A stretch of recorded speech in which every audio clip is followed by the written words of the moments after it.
Ladies and gentlemen, this is Scott Pollock reporting from the Critical Post Chicago TV and the Critical Post Chicago News blog with another edition of the Goldwater Report. And I'm calling it an edition of Goldwater Report this time because what I originally intended to do with this broadcast submission is to cut to the meat of the matter about some news stories that we noticed, and we wanted to just get into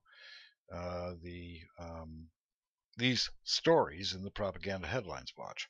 But as a result of various developments and people clamoring for information about the David Keenan, the Neil Keenan and David Wilcock feedback loop, as well as certain things that Ms. Jean Haynes was kind enough to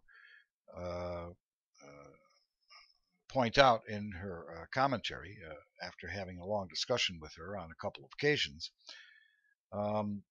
The broadcast got kind of choppy, and I meandered a lot. So if you want to get to the meat of the matter and you want to know what the original intent of the broadcast was, you can go to around, I would say, 40 minutes into this and not go through all of the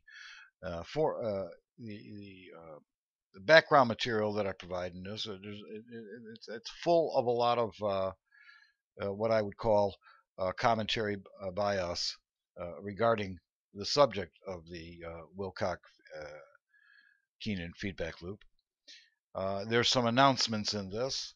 There are certain pronouncements and clarifications which we thought, because we're continuing to feel our way through properly formatting the news correctly, that I felt necessary to make. So you can skip all that content if you're not interested, and just cut to around 40 minutes. This is it had to be, and also it had to be put in the context of the Goldwater report as an opinion broadcast, rather than in the context of our propaganda headlines watch, or our another kind of broadcast that we broadcast product that we put forward called investigations reports, because in order to retain the integrity of the platform, it had to be put into opinion context. So again, I apologize for having to put you through these edits. If you're not interested in the aforementioned material, which takes up a lot of the broadcast, and one of them is the explanation of government corporations, as well as making other remarks regarding the folks who are ensconced in the Keenan-Wilcock feedback loop, you can just cut to 40 minutes and cut to around 45 minutes into the broadcast, get to the meat of the broadcast, and you can skip all this content. And I wanted to give you this program up in front. So this was originally intended to be a broadcast product for the propaganda headlines watch, but in order to keep our integrity, again, we had to put it in the context of the Goldwater report. So please stay tuned for those edits, and I apologize for having to put you through all this. Again, my name is Scott Pollock. I am the chief editor of Critical Post Chicago TV, and please stay tuned for those edits. All right? Thank you.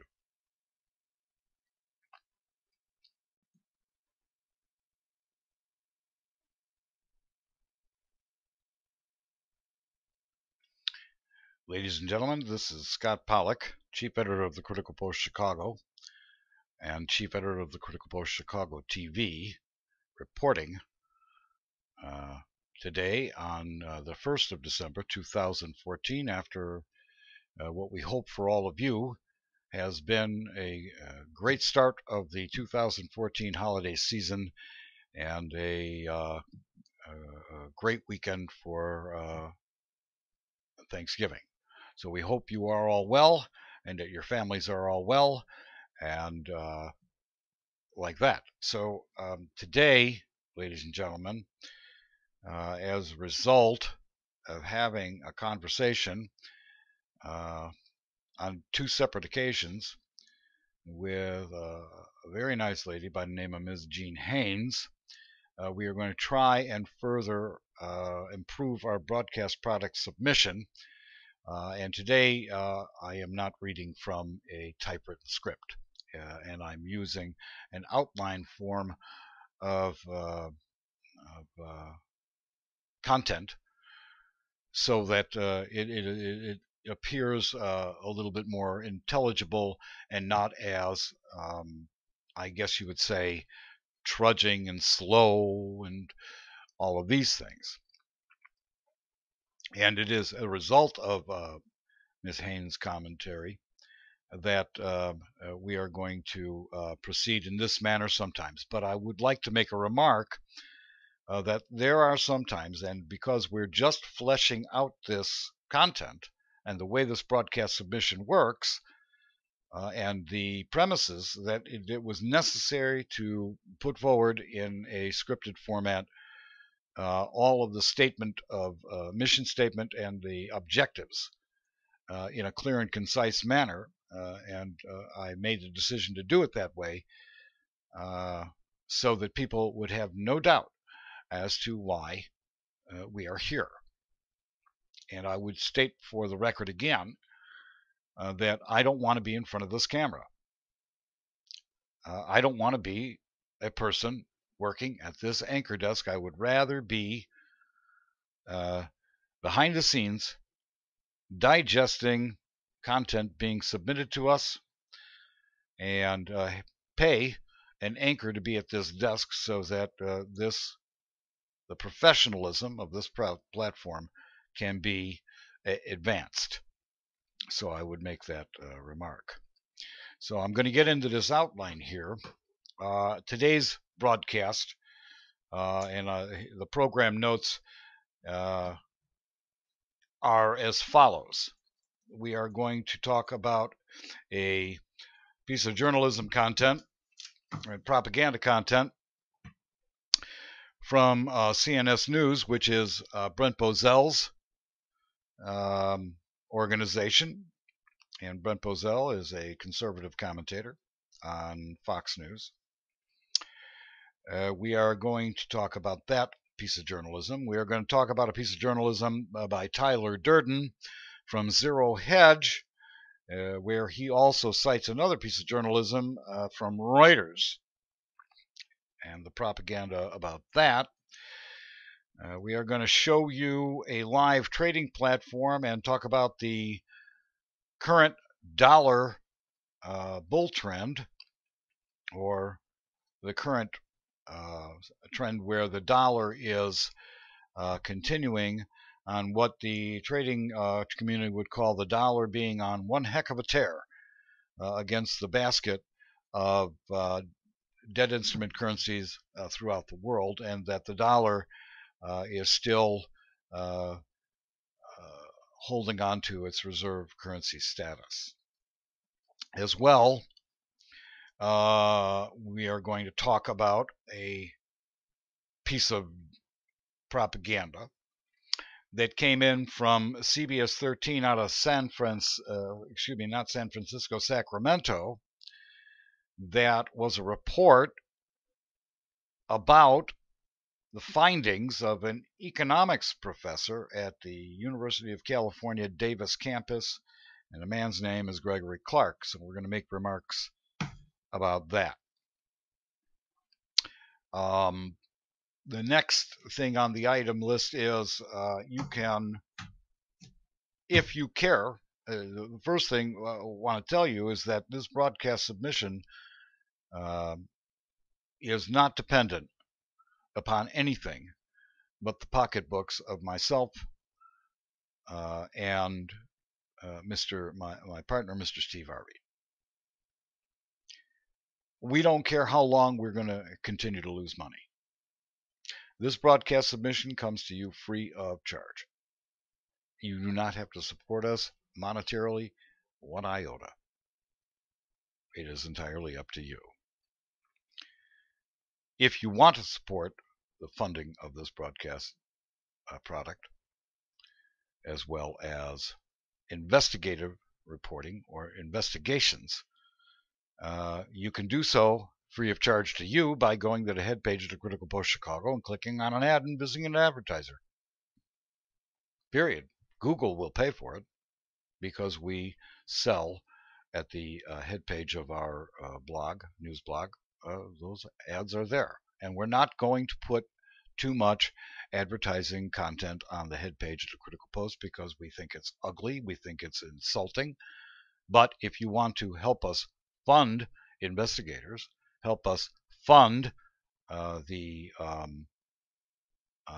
getting somebody else in front of this camera instead of me having to be in front of this camera, then you can either buy sunglasses, which we have in the store. We're going to put on CDs in the store as well, and the profit from that will all get rolled back into the Critical Post Chicago. So that's how you can support this broadcast.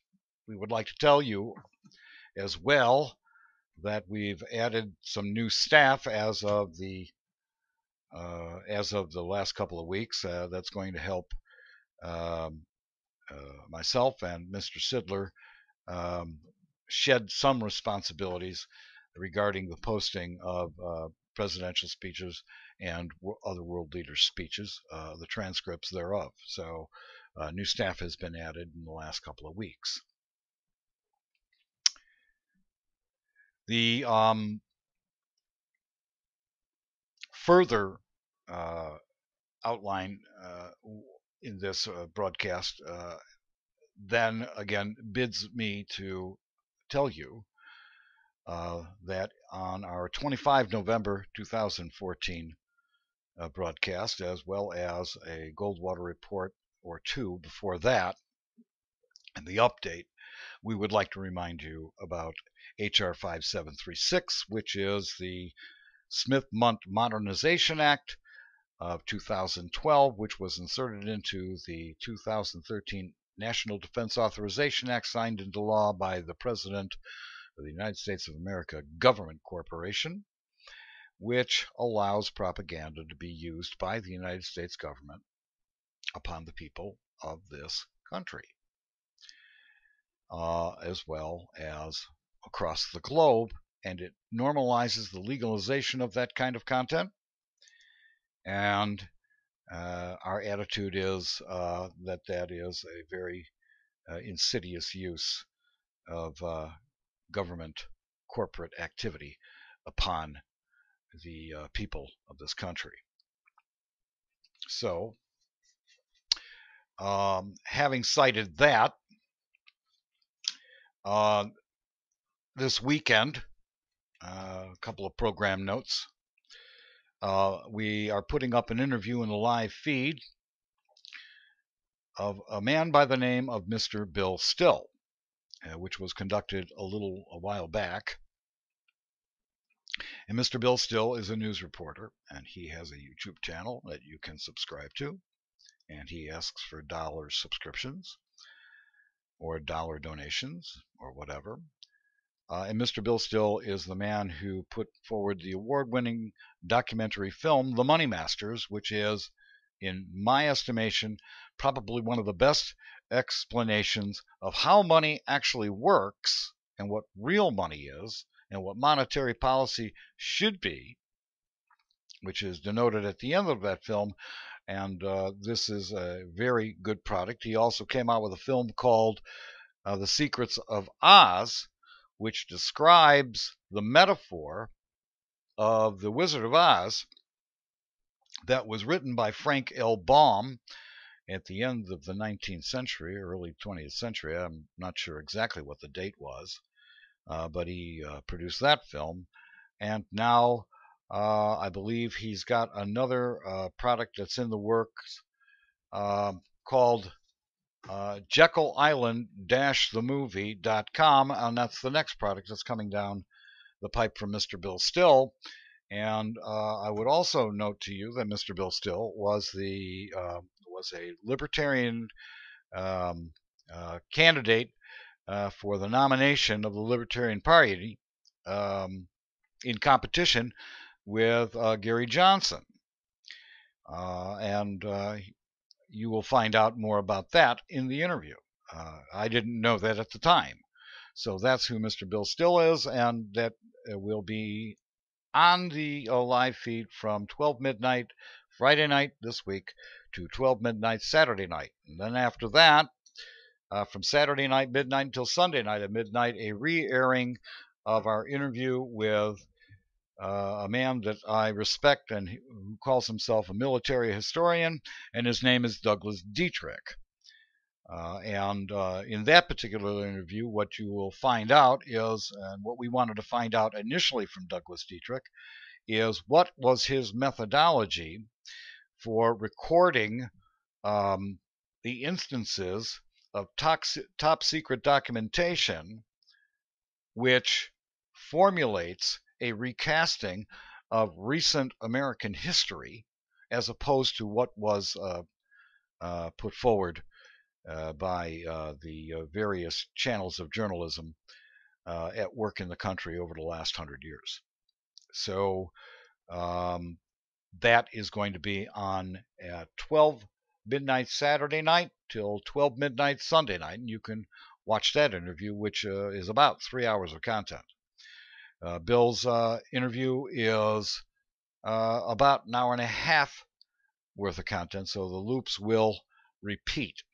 And we think that these are both pieces of interview product that are very, very important for people to watch, which is the only reason we would conduct these interviews, because we respect their work. And that's why we would do it. We'd also like to remark that Mr. John B. Wells continues his quest in elucidating facts. And recently, John B. interviewed a man by the name of Sean Gautreaux, who is a photographer that has been working on photographing the skies outside his home in a scientific manner regarding the aerosols that are being, put up in the sky that people are now calling, have been calling them chemtrails, and putting forward conspiracy theories regarding what these things are, which are basically a combination of some kind of aluminum content aerosol and a strontium barium aerosol.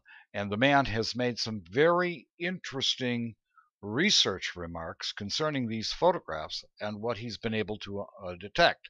So Sean Gautreaux has an interesting website that we have looked at, and we've listened to this interview by John B. Wells, and I'm going to look at trying to get Sean Gautreaux onto the interview airwaves and see if we can get to the bottom of what he actually is talking about.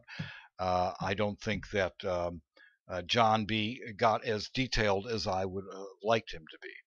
Though I have to commend Mr. Wells for drawing our attention to this, and we are subscribers to John B. Wells, and we continue to support his work by subscription. As well, as a result of publishing our phone number over one of the previous broadcasts, which is 312-544-0134 for any of you who have comment, a very interesting thing has occurred, which regards what we call the Wilcock-Keenan feedback loop. And a man has come forward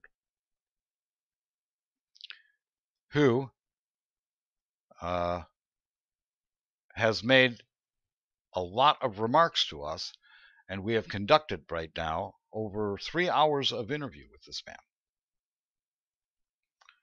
And I will tell you that we feel very complimented that this man would reach out to us, a man that I call Charlie in the interviews to keep his identity off the airwaves. Although at one point, if Charlie wants me to tell people what his real name is, that will be at his election.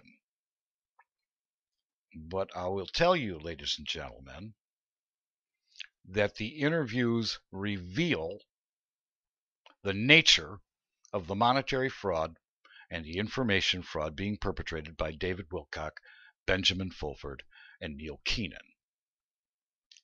As well, what I will tell you is that it took 1 week of outreach to verify that this man is who he says he is, does the work that he says he does, and has the knowledge that he says he has. And what his work, life's work, has been is he is a forensic investigator of what's known as legacy high-value bank instruments. That's what he does. And mainly he is employed by foreign investors in large banks. And we're going to publish the first part of that interview in just a little bit. But we are going to wait because there is a Facebook group out there. And this Facebook group are a bunch of people that are convinced, erroneously convinced, and stuck in their own delusion as a result of people giving platform to these characters. And they all realize their mistakes for giving platform to these characters. High profile visibility on the internet that has helped to perpetrate this information and material fraud upon people. We're going to wait because apparently Mr. Keenan has begun to surface after being gone for darn near 2 months. And he is publishing pictures of what look to be door bars, D-O-R-E bars, that were given to him on the floor of his hotel room with his sidekick. And door bars are part silver, part gold. Very interesting. The individual that has contacted us, that we have verified through our channels, and at this point we have 100% confidence in the material that this man is giving us by way of interview, and 100% confidence in his identity, and that he is who he says he is. And this man would tell you, and has asked me to tell you people in that Facebook group, that if you really want to know what you're talking about, ladies and gentlemen, that you better do some actual real reading. And the name of that book that he would ask you to read is a book by a man by the name of Sterling Seagrave, and the name of the book is Gold Warriors. So if you really want to know what's going on in the murky world of using high-value bank instruments to fund brand new banks, then you would want to read this book so that you can actually be informed instead of being convinced by your own delusional theorizing. And that's what he told me to tell you, ladies and gentlemen. And we are going to publish the first segment of this interview, with this individual that I call Charlie, who called our phone number as a result of watching our indictment of this fraud, because this is a man who is employed in the same area of uncovering this kind of fraud. And it is an area of work that is done because there is a lot of counterfeiting going on. And in order to perform a forensic investigation on a high-value bank asset instrument, you have to be aware of the science, and this is a very limited field of knowledge, which involved matrices of paper, matrices of ink, who made the paper, when the ink was made, who made the ink, what printing presses were allowed to use it throughout the world to produce legitimate documents, and to distinguish the legitimate documents from the counterfeit. And the counterfeit documents were coming for a long time out of printing presses from criminals in the Indonesian archipelago. So if you want to know what you're talking about, there's a book out there called Gold Warriors by Sterling Seagrave, which was contributed to by another man by the name of Dave Guyot. And rather than reaching that book, which is, according to Charlie, appears to be just a bunch of fluff by a useful pawn in this game, book called Financial Tyranny by David Wilcock, and he has remarked about this book as being basically garbage content being sold by David Wilcock. If you want to know anything about anything, the first book you should be reading is Gold Warriors by Sterling Seagrave, and that's enough about that. So get ready, ladies and gentlemen, because as soon as we watch, we're going to wait to see the publishing of what Mr. Neil Keenan is going to put on the internet by way of pictures, and so that he can continue his bluff regarding his whole idea of liberating the world, because he's going to liberate nothing. It's a fraud. It's information fraud. It is monetary fraud. And we would caution anybody to give this man one more dime. Do not do it. That's my advice to you personally, because it's going to go down a big black hole. That's a fact. All right. A term of clarification, ladies and gentlemen, and then we'll get to the news stories. And I think it's necessary to make this remark. I use the term, and in our broadcast, government corporation. Government corporation is a concise use of context in terms of describing an activity.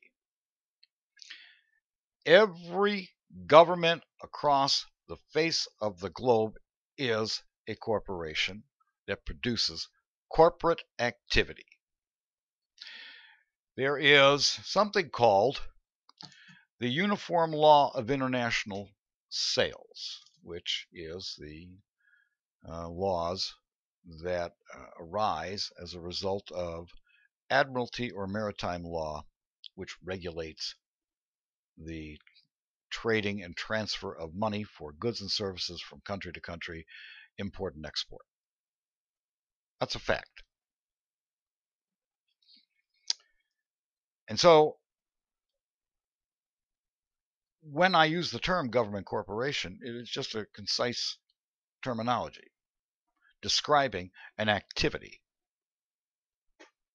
corporate activity by governments, corporate activity by their partner banks, which are privately held corporations by member banks of any particular central banking system, like the Federal Reserve System.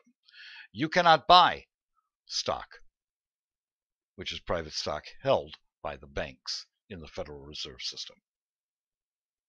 But you can buy stock in the banks that are the member banks to the Federal Reserve System. All of this is debt-based money, ladies and gentlemen. And I'm going to bring up for you very shortly a something on the internet which you can see for yourself, which corroborates this activity. It corroborates that every central bank on the planet is practicing the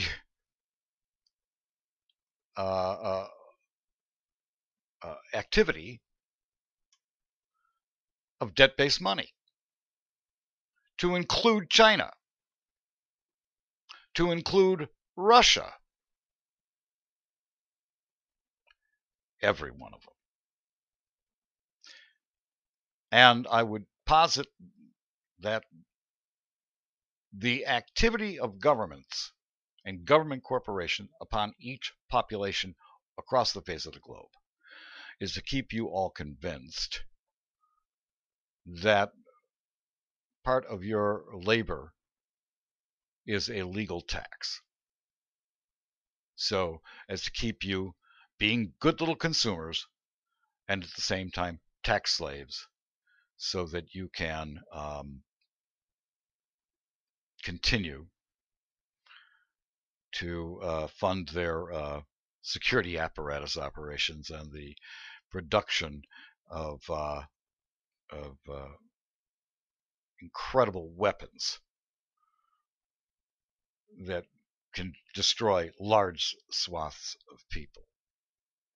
And that the government corporations across the face of the globe are in this competition to keep everybody's population balkanized and divided so that they can continue their operations. And ladies and gentlemen, understand that bureaucrats are only interested in one thing, which is the continuation of their operations so that they can pad their retirement accounts. They have no loyalty or fealty to you. There are people that are members of these bureaucracies in the security states that might be good people at trying to get to the bottom of a lot of crime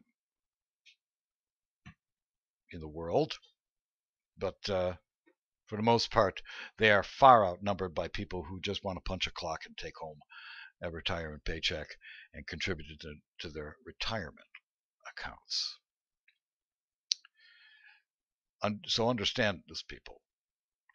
There isn't a bank on the planet that's not practicing debt-based money. There isn't a banking system on the planet that cares a lick about anything other than providing profit to their shareholders. So government corporation is a legitimate phrase, and that's enough of that. But just so you can understand, ladies and gentlemen, how important it is for you to understand and take notice of this fact is exactly why does the Chinese government have a debt clock? That's all I would ask you to take notice of.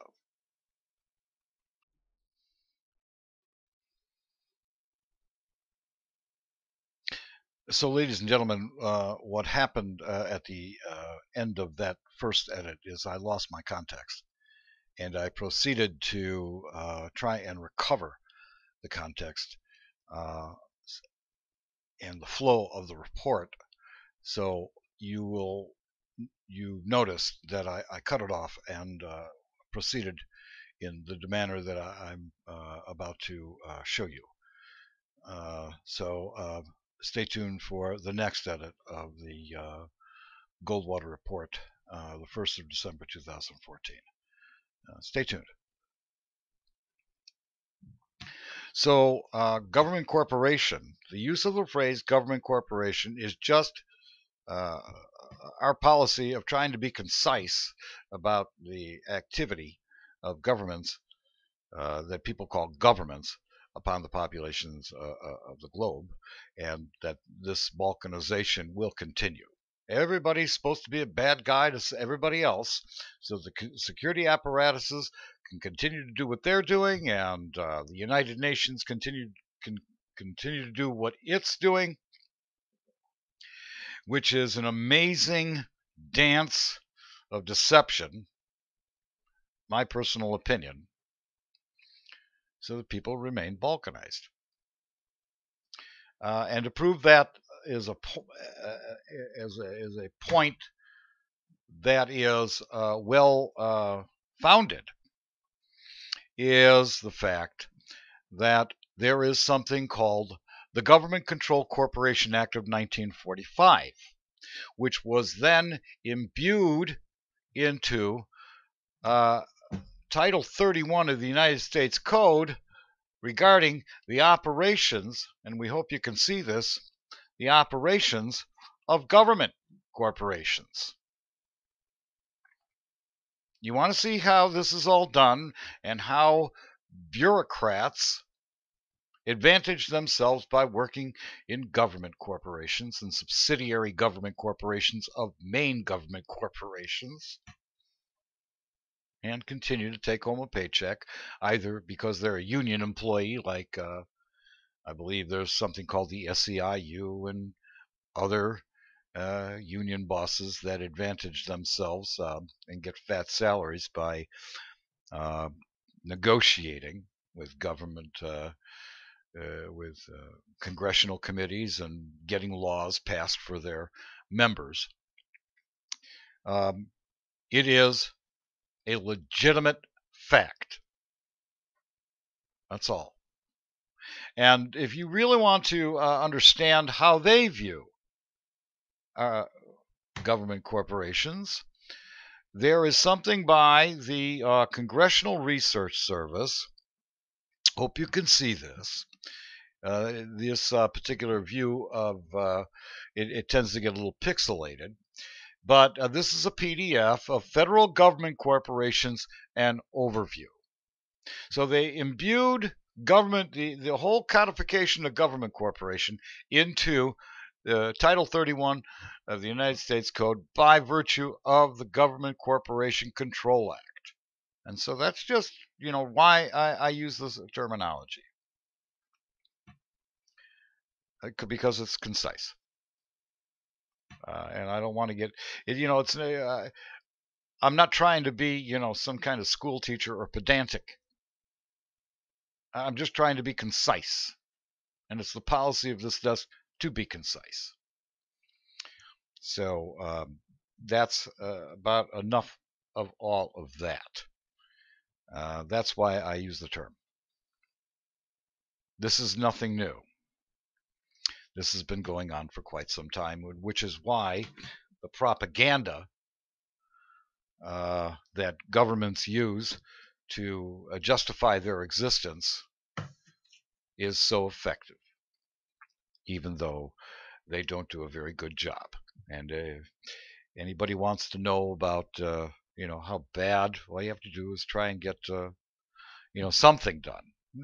Tender a Freedom of Information request to see how bad these bureaucracies work, how inefficient they are, and how insidious this activity is upon the citizens of the world. Plus, in previous taping submissions, we have talked about the college of corporations that continue across the globe in any respective country to game the political corporation systems in terms of influencing the activity of any particular nation's government corporation. You know, some people call it corporatism, some people call it fascism, some people call it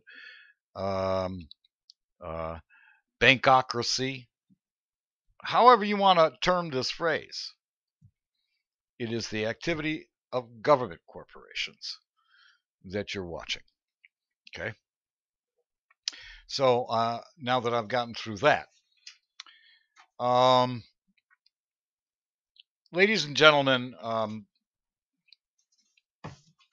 after having made a remark about the Facebook group that is following the Neil Keenan activities, understand, and we well understand, and our analysis points us to the conclusion, and this is commentary, that there is entrainment technology rampant all over the place.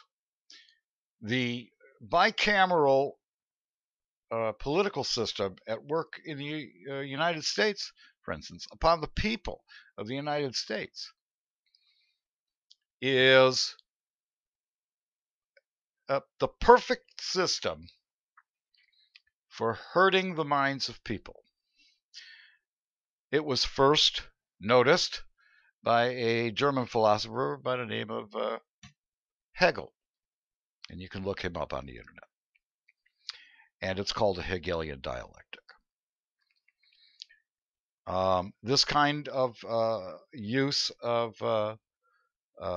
propaganda activity was then perfected upon the American public through a man by the name of Edward Bernays, who was the nephew of Sigmund Freud. After the recouched phrase or the euphemism known as public relations, they call Edward Bernays the father of public relations. A Hegelian dialectic is two sides appearing as opposites, always moving in the same direction towards the same goal. So this is an entrainment technology, ladies and gentlemen. And to further elucidate this whole thing about entrainment technologies, after Edward Bernays came along, there was a little company, 501c3 corporation called the Rand Corporation. And the Rand Corporation perfected something known as the Delphi method, which they themselves on their own website and through white papers that they have produced is called opinion consensus technology. And it is rampant all over the face of the internet, to include Facebook and social media. And these are feedback loops, and they create delusions. So the internet's a very dangerous place if you don't know how to use the tool. You can feed your own delusions all you want. And that concludes the commentary section of this broadcast submission. All right. So, again, to recap, we'll get to this Keenan thing. And we would welcome Mr. Keenan to produce himself for interview anytime he wishes.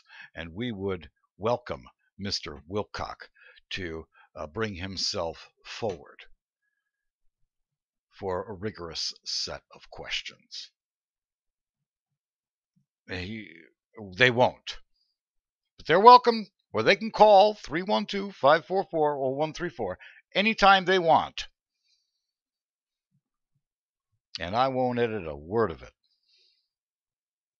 It'll be them and myself. And I have a lot of questions for them. All right.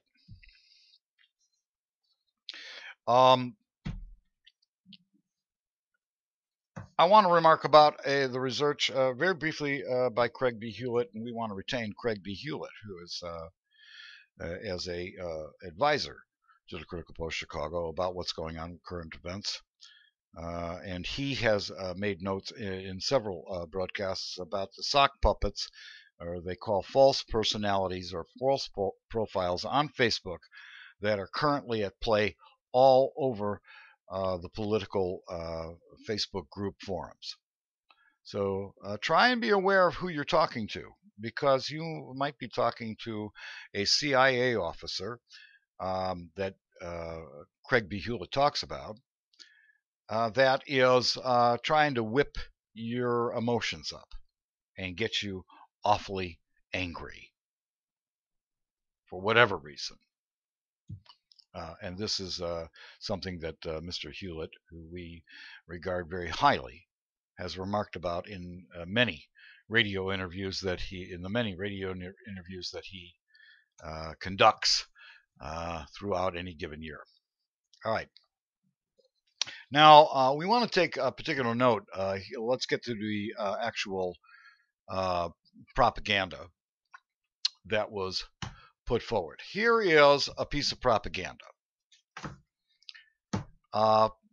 conservative propaganda, from CNS News and Brent Bozell. Very interesting. But the only salient point about all of this, and it is materially interesting to people living in America, that in terms of financing the government corporations' continuing activities, they had to roll over.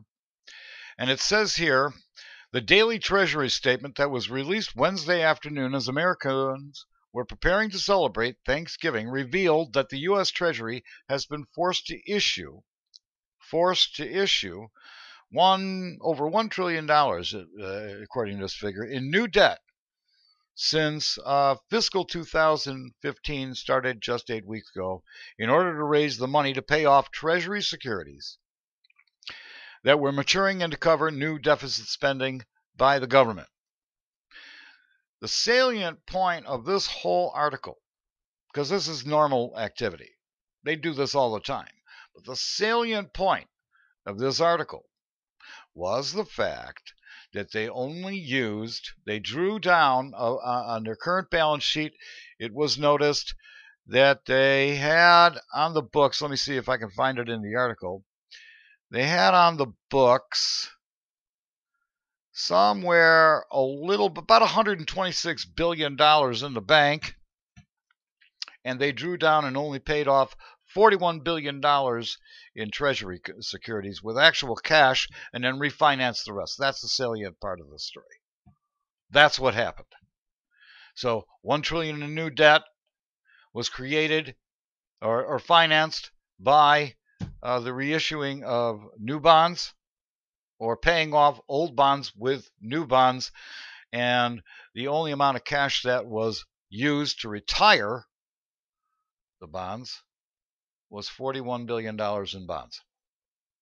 So that's the state of the debt-based monetary system as of, and they always do this right before some major event like a holiday, or right before the weekend. They do an information dump so that nobody can react to it. It's amazing every single time. Okay, so that was one story we wanted to take note of.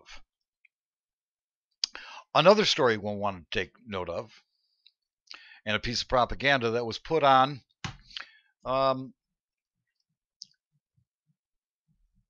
Zero Hedge. And the sub-paragraph, the major paragraph is, there will be blood. Petrodollar death means a liquidity and oil exporting crisis on deck. Now, this is a very significant piece of journalism that is always, this author, he's doing a great job. His name is, and I don't know if it's his real name, I've never talked to the man, but the journalist's name is Tyler Durden. And this is a very popular website that a lot of people in the financial community and a lot of traders look at, Zero Hedge. And the subtitle is How the Petrodollar Quietly Died and Nobody Noticed. And a Reuters report comes out. He cites in this article. Reuters, it says petrodollars leave world market for first time in 18 years. BNP.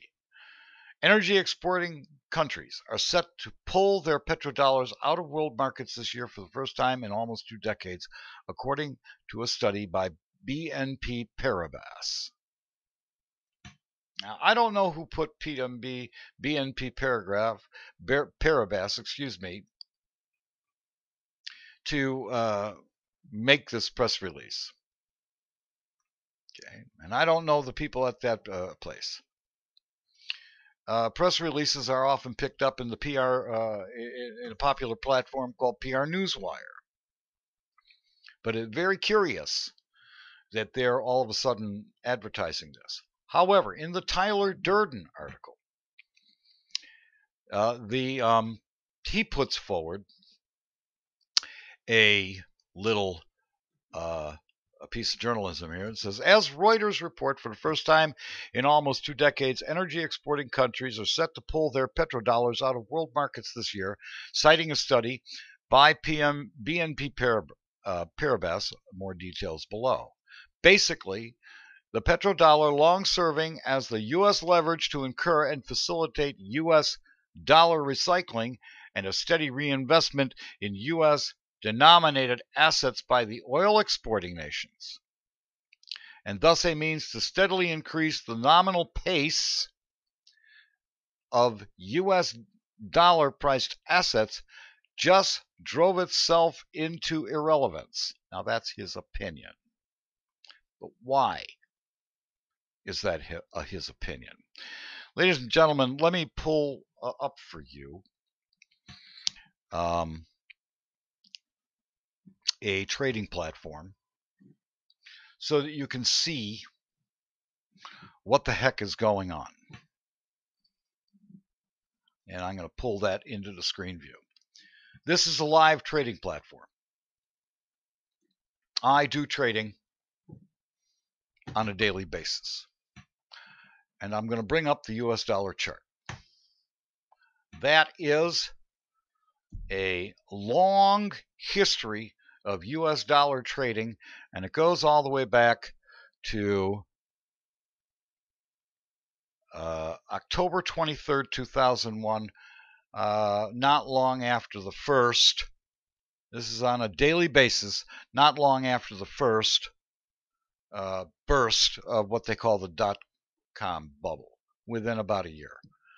And what occurred in this part of this chart was the steady increase of dollar assets being bought by the central banking systems around the world because the petrodollar was in full play at that point. And the way that acts on the markets is there is a direct relationship between how much dollar valuation is A, in the markets, B, being held by people that want liquidity, by the banking cartels across the world, who want to preserve their liquidity and preserve their investment and preserve their profit. So they load up on dollar bills, thus propping up the dollar. And it has an inverse effect on the stock market. So as the dollar indexes move up, the stock markets at that time were moving down because they were dumping the assets and loading up on dollars. And for the longest time, a very long time, that is the inverse relationship of dollar asset to market valuation was in play. And as you see in this chart, ladies and gentlemen, this back here is the beginning, right here is the beginning, let's see, this is around March of 2006. This is the dollar index, March 2006. And what happened? The world started losing confidence in how much they had in securities.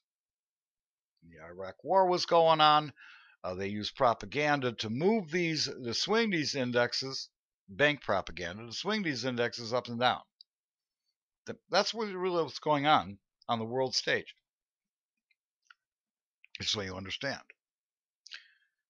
And then, as 2007 unfolded and this whole idea of the mortgage crisis and the mortgage crisis bubble and the valuation of land in the United States of America through the bubble created by Fannie Mae and Freddie Mac and I guess you would say subpar qualified applicants. In other words, their credit's not that good to buy these homes and blow this bubble in the mortgage business up and blow up the valuation. People were flipping homes left and right. People that knew what they were doing, and other people were getting buried by bad bank paper. You can see the gradual decline through all the way through this date is March, at the bottom here, March of 2008, whereby the bottom hit as a result of all of this stuff about credit default swaps. And then the brand new regime that is currently in place right now. This is still in the old regime of the previous president, and this is the beginning of the new regime of the new president, and regime is certainly an appropriate word. You can see the constant fluctuations down here as a result of the first phases of an injection of almost $1 trillion into these member banks of the Federal Reserve. Lehman got thrown into the waste bin of history, and what do you see? Right here is July of 2008, and the steady rise of dollar valuation until another big news drop. These are all of these things here that you see are a result of bank propaganda, scaring investors or emboldening investors on the international scene. Well, ever since BRICS came out and the treaties between these countries came out, what do you see? Well, what you see is a steady valuation of the dollar. Now, this particular news article, and I don't want to get too totally lost in that. This particular a news article by Tyler Durden basically is telling everybody, according to his opinion, that this is going to the drop in oil prices is going to be really tough on the emerging markets, especially the emerging markets that are dependent on energy production. And the recent drop in oil prices that happened on Friday of this week by the Saudis, they said that they're going to continue pumping, which is the Saudis and the American shale oil producers flooding the market with oil, allegedly by various places in the alternative news business, saying that they're trying to punish Russia. Okay, that's just a very interesting news item, ladies and gentlemen. Now, the propaganda surrounding this news item, well, that's anybody's guess. But the drop in oil has occurred. It bottomed out around $65. So we're seeing it at the pumps in America, which means that your bread and your milk is going to get a little bit less expensive as time goes on. It might be good for some Americans, but meanwhile, in the American market, according to Shadow Stats and John Williams, the 25% of America is no doubt in a financial depression. And the bread lines that would have been in the 1930s are now carried out in a different manner, and that is by the use of link cards.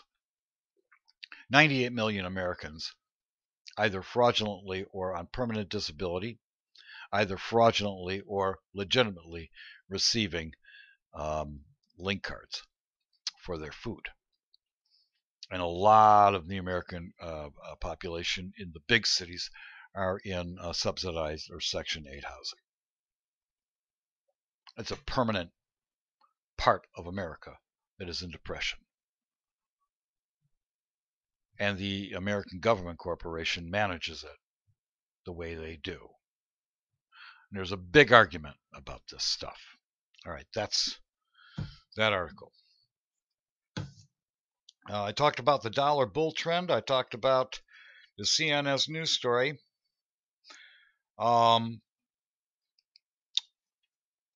Then there was a interesting piece of propaganda that came up. Let's see here. CBS Sacramento, Stockton Modesto. And it says, UC Davis economics professor says there is no American dream. Interesting piece of propaganda. Basically, to remark about this, it was a report funded by the Council on Foreign Relations. That's a fact.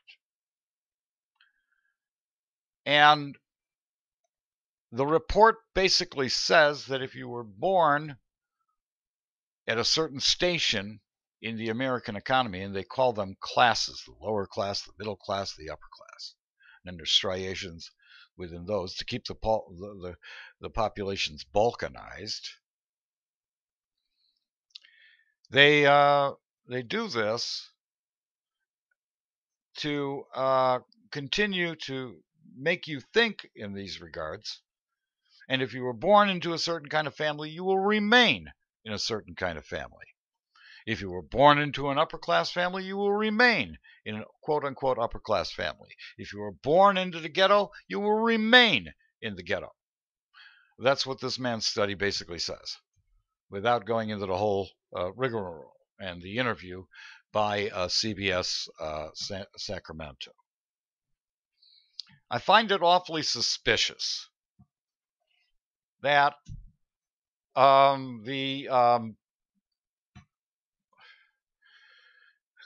find it awfully, excuse that edit, I find it awfully suspicious, ladies and gentlemen, that at the beginning of the 2016 presidential election cycle, that the Council on Foreign Relations, a very dubious, insidious entity currently operating and has been operating in Washington, D.C. since the early 1920s.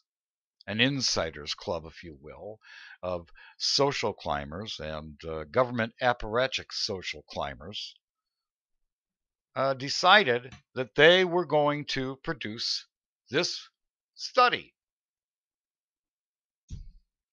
Exactly what effect, I don't know. But very interesting, the timing of all this. So are they signaling that the Democratic Party corporation platform is going to use this study? Or are they going to base some of their verbiage about this study in their Kabuki theater platform going forward for the next year? Until next year in November, we put a new president in? I don't know. But I thought that the timing of this particular thing, funded by the Council on Foreign Relations, came forward. It was a very interesting piece of propaganda. So, excuse me, I thought that I would make a remark about that. I think I've got most of the stuff together. Ladies and gentlemen, the propaganda feeds will continue to do what they're going to do, which is continue to herd cats. The themes are racism. The themes are sexism. The themes are, there's a big debate on the internet right now, in the legal forums, and between people who understand what maritime law is and people who understand what common law is. And I would tell you, ladies and gentlemen, that the one of the most popular political commentators outside of the goings-on of Rush Limbaugh, guy by the name of Mark Levin, who was a Juris Doctorate that worked in the Edwin Meese, under Edwin Meese, who worked in the it was, I believe, the Attorney General, and worked in the Reagan administration, that he's been fomenting quite a debate. And he's a real pain in the butt for a lot of people in the Republican Party corporation, especially the people in the head of this. And he's written 4 books, Liberty and Tyranny, Men in Black, Ameritopia, and now his latest, which a whole mess of people in the alternative news media, started to get on board with, because this man knows more about the operation of what's going on, in my estimation, anybody else I'm listening to, and he's very sober about it. He's got a certain foreign policy stance, which is a very forward-leaning stance, but I don't believe that Mark Levin is an apparatchik for what they call people in the elite class, or the people that are basically the government apparatchiks. So, this is, he's got a debate going on. And they all jumped on board with the book Liberty Amendments, which I don't know what that's going to do. But if you're interested in really understanding what's going on with this political debate in this country, it might serve you well to listen to Mark Levin. Mark Levin, as a commentator, is very sober about his approach, and he cares a great deal about this country. I don't think this man is an idiot. He runs the Landmark Legal Foundation. He takes the Supreme Court to task, the corporation of the Supreme Court, to task all the time. Alex Jones was talking about it. Glenn Beck was talking about it. All these guys were talking about this. And there's a big debate about the understanding between maritime law and common law. And there's also a big debate about what the union called the American Bar Association, and what kind of effect the American Bar Association is having upon the people. Because, as any of you know, if you have a complaint and you want to go into one of these corporate courts and levy a complaint, it costs you a fortune. So most people can't even afford to get the justice that they want. And there's a whole population of people in the quote-unquote freedom and liberty movements that are up in arms about all this. And they have self-advice forums, how to represent yourself pro se. And I know a little bit about this because the guitar player that was in my recording band, his name was Justin Garriott, was the protege of another man by the name of Mike Brown. And Justin's was a paralegal of the highest order, who specialized in taking somebody who wanted to go pro se in front of the bar of any particular and lodge a complaint or defend themselves against a plaintiff. And his specialty, and I've got all of his tapes and all of his stuff, his specialty was suing judges and winning. And I've got all the documentation that verifies that fact. Justin was amazing. He died from liver failure back a couple of years back, and he's sorely missed. But there was a big debate going on, ladies and gentlemen, and that's a fact. Anyways, so those articles were very interesting to us. Please stay tuned this weekend. We want to remind you, Bill Still will be on Friday night until Saturday night midnight, and Douglas Dietrich will be on Saturday midnight until Sunday midnight in the live feed over at the Critical Post Chicago TV in continuous loop. Be aware that you should be reading a book. Some of you who are paying attention to the Wilcock Keenan feedback loop, be aware. Be very aware. You should be reading a book called Gold Warriors. That's what you should be doing if you really want to know what you're talking about. A personal recommendation from a man who we have verified works in these channels of operation. And we're going to start publishing those interviews, but we're going to wait. Let's see if Mr. Neil Keenan's got some new bluff. Yeah. Mr. David Wilcock, you're more than welcome to come on to this show. 312-544-0134. Ladies and gentlemen, if you have anything that you would like to provide in the way of what you've noticed out there in the propaganda feeds, or you can contact B. Sidler, B-S-I-D-L-E-R, at thecritical-post.com, and you can send articles there. Okay? But you're going to want to listen to these interviews, all you folks who think you know what you're talking about. Because we have verified, and we are 100% certain at this point, that it's a fraud. It's an information fraud, and it is a monetary fraud. We're going to open up other investigations into other internet feedback loops because there are a lot of people getting involved in a lot of things. Again, click on an ad for us. Get me out from in front of this camera. I will be here until I can replace myself, and I don't want to be here. The last thing I want to do is create a cult of personality regarding our properly formatting the news and properly formatting our remarks about the propaganda and reinvigorating the integrity of actual news reporting. And when we can hire